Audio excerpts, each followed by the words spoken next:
예, 이전 부동산 대책이 6.17이었나요? 6.17. 이제 한 달 좀 안 되는데 7.10 대책이 또 나왔습니다. 22번째 대책인 것 같은데요. 어떤 내용인지 홍남기 부총리의 발언 듣고 가겠습니다.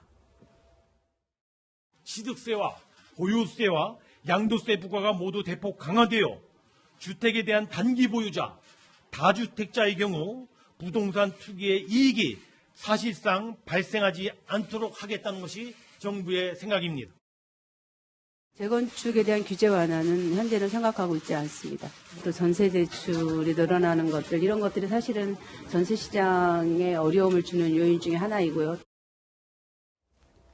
이 두 사람의 말을 들어보면 주택을 가지고 있어도 팔아도 이게 약간 세금 폭탄이 될 수 있는 이런 경우가 되는 것 같은데요. 근데 저는 우선 이 김현미 장관에게 먼저 물어보고 싶은 게 이번 대책 몇 번째 대책으로 생각하시는지 한번 궁금하고요.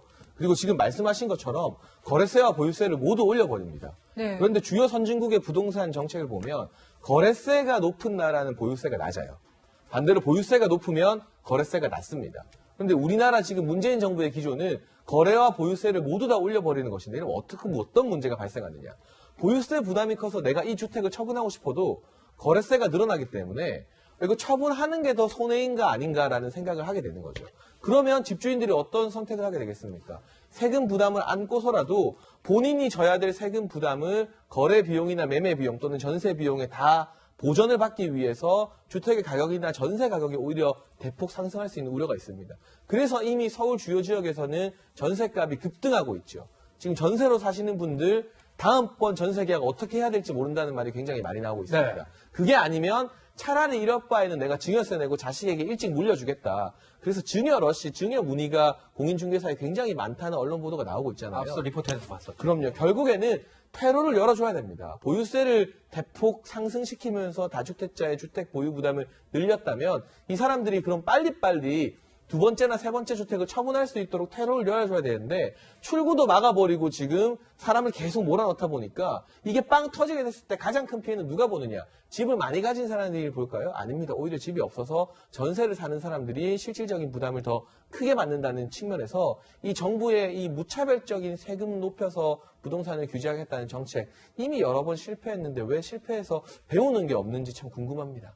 네, 뭐 지금 출구가 막혔다 이렇게 표현을 해주셨는데 교수님 그러면은 이제 진짜 보유세고 뭐 거래세고 다 오른 거 아닙니까? 다주택자들 진짜 퇴로 막힌 거 아닌지 어떻게 보시는지 궁금해요. 그렇죠. 요번에 이제 우리가 6.17 대책에서도 문제가 됐던 게 바로 이거거든요. 그러니까 소급 적용을 한다. 그래가지고 이제 이걸 대출을 받아야 되는 부분이 70%, 40%, 70%에서 40%로 줄어요. 그러면 이제 어떻게 보면 선량한 피해자들이 발생하는 거잖아요. 근데 요거는 되돌려 놨어요. 그래서 소급 적용을 안 하기로 했는데 중요한 거는 너무 세금 위주의 정책들이 지금 나오고 있다. 네. 그리고 지금 말씀하신 대로 거래세와 보유세를 같이 이렇게 늘려놓으면 사실 이러지도 저러지도 못하는 것이고 그래서 어느 정도 매각을 할 수 있는, 처분할 수 있는 그런 기간을 좀 줄 필요가 있겠다. 그래서 한정적인 어떤 시간을 준다 그러면 조금 그 어떤 기존의 어떤 세금의 어떤 상황에서 팔 수가 있는 상황이 되는 거잖아요. 그렇게 해서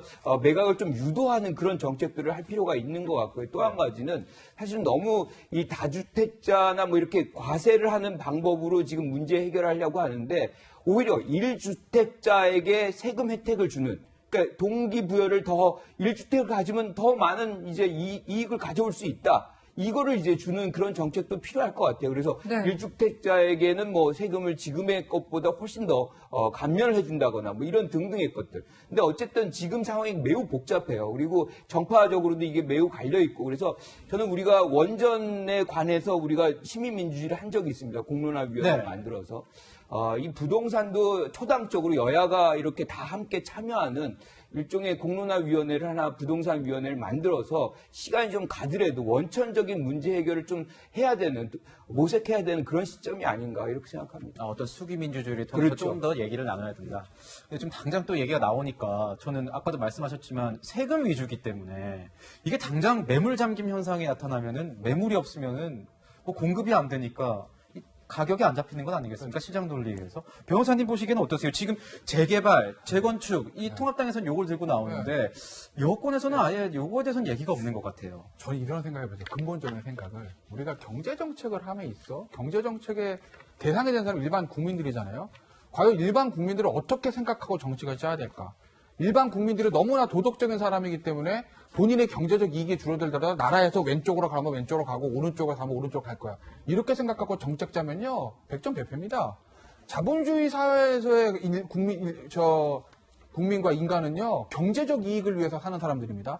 남한테 피해를 주지 않는 해서 어떻게 하면 내가 경제적 손실을 덜 보고 경제적 이익을 많이 취득할 수 있을까? 이거 생각하고 사는 게 인간 아닙니까? 네.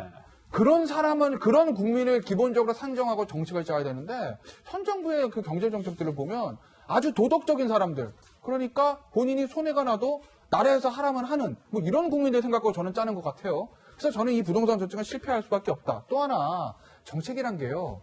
정책의 목적과 수단이 맞아야 됩니다. 만약에 현 정부의 부동산 정책이 목적 자 부동산 집값 안정보다는 어쨌든 다주택자든지 고가주택자한테 세금을 많이 걷어가지고 지금 세수가 부족하니까 실질적인 증세 효과를 얻어서 세수 확대가 목적이야 라고 하면 이 정책은 100점짜리 정책입니다. 네. 그런데 그게 아니라 세수 확보 이건 뭐 부수적인 거고 물량이 나오게 해서 공급을 자연스럽게 늘려서 그래서 우리가 시장 가격을 잡겠다라는 정책 목적을 가지고 있는 거라면 100점 100패죠. 앞서 두 분도 말씀하셨잖아요.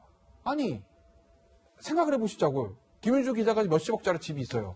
지금 가정해보 생각해보세요. 왜 자꾸 저를 예시로 예를 들어서 네. 보유세가 너무 부담돼가지고 팔아야 돼요.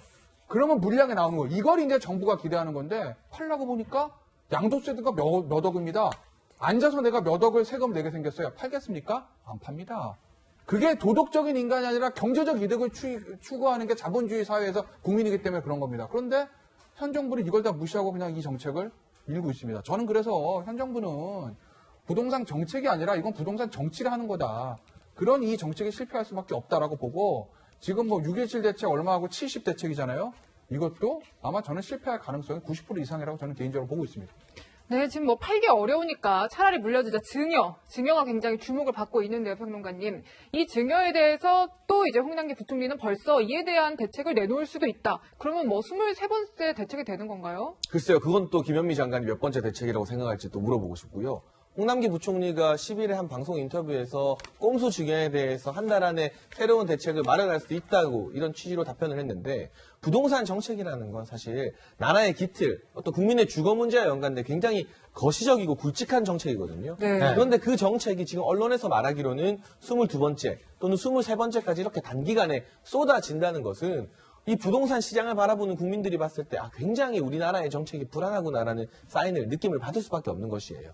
정책에 있어서 가장 중요한 게 일관성과 신뢰도인데 사실 이 정부 같은 경우는 임대사업자 혜택 준다고 적극 장려했다가 이번에 바로 뒤집은 바가 있죠. 이런 식으로 정책의 일관성과 신뢰도가 낮기 때문에 앞으로 무슨 정책을 정부에서 들고 나온다 하더라도 이 정책이 다음 달이면 또는 내년이면 언제든 뒤집힐지 모른다는 생각을 국민들이 하고 있습니다. 그래서 정책의 약효가 제대로 먹히지 않게 되는 것이고 증여에 대한 혜택 축소하는 정책을 들고 나오게 되면 또 다른 방법으로 시장은 어떻게든 피할 방법을 찾아나게 됩니다. 네. 그리고 모든 피할 방법을 다 막아두면 막아두는 대로 이 정책이 그러면 선거 앞두고는 어느 정도 완화될 수밖에 없지 않을까. 이 기대를 하면서 시장은 또 버티기에 들어가게 되는 것이거든요. 네. 앞서 두 분이 지적해 주신 것처럼 주택을 팔고자 하는 의지가 있으면 팔 수 있는 그런 시간적 공간적 여유를 줘야 되는데 그 공간을 주지 않고 계속 규제 일변도로 나선다는 것은 저는 어떤 의미에서는 현 정부 부동산 정책 설계자들의 고집으로밖에 느껴지지 않는다. 그렇군요. 본인들의 정책 실패를 인정하기 싫어하는 그런 고집이 지금 이 시점에서 과연 중요할까 한번 진지하게 네. 성찰해 볼 필요가 있을 것 같습니다. 그래서 지금 영끌이라도 해서 집을 사겠다는 사람들이 나오는 것 같습니다. 가계대출 역대 최대 폭증했다. 6월 은행 가계대출이 928조 9천억 원이군요. 굉장한데 이렇게 얘기가 나오니까 야당에서는 당장 방금 평론가님께서도 말씀하셨지만 이 정책 위반자들 청와대 책임져야 되는 것 아니냐 그러면서 홍남기 부총리나 김영미 장관 교체해야 되는 거 아니냐 이렇게 얘기 나오는데 어느 정도의 가능성이 있다고 보십니까? 그러니까 지금 야당에서는 탄핵까지 거론하고 있잖아요. 그런데 실질적으로 이제 의회 구성을 보면 탄핵은 불가능합니다. 이제 180석에 가까운 어떤 의석을 여당이 갖고 있기 때문에. 그렇죠. 그럼에도 불구하고 이렇게 탄핵을 운운하는 거는 정책 실패를 이제 어떻게 보면 프레임화하고자 하는 그런 정치적인 해석이다라고 얘기를 할 수 있는데, 이런 식으로 야당이 지금 뭐 해임을 요구하거나 교체를 요구하면 할수록 청와대는 하기가 어려워요. 오히려 하기 어렵다. 그렇죠. 왜냐하면 밀려서 하는 그런 어떤 정치적 공세를 당하는 것이기 되기 때문에 저는 여당 특히 청와대에서도 이런 부분들의 고민이 굉장히 깊을 거라고 생각합니다. 그리고 이제 2기가 지금 시작이 됐기 때문에 전반적인 어떤 큰 틀에서 어떻게 보면 이 인사들의 어떤 교체 가능성은 전 있다 이렇게 봅니다. 네. 네, 지금까지 세금을 대폭 늘린 이 22번째 부동산 대책, 이 시장에 어떤 영향을 줄지는 주목해서 지켜봐야겠습니다.